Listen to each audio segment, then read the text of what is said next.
don't even know how to prepare my feeding formula.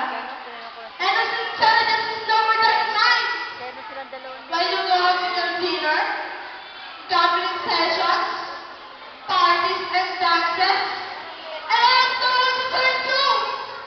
I start the company of my own kind, the company of the other children, who left by their own devices. We organize things, notorious things, just so you recognize us, just because you invite yourselves.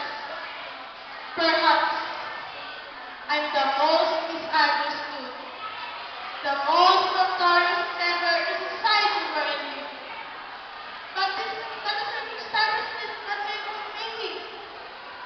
It was you who made this time ready and the family that I grew.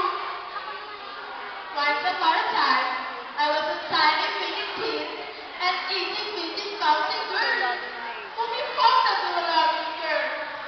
But as I grew up, everything was changed. You began spending more time in your parties, pokers and mahjong tables, at night bars and nightclubs. Thus, you drifted away from me. You even landed segments, the newspapers, papers, rock streets and groups. And now, you call me names, accuse me, punish me for the very things that you do yourself. Because I lie and cheat, didn't like you.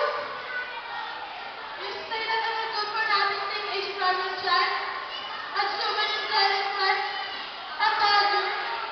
But tell me, how just good you are. Mind you, ladies and gentlemen, everyone that's been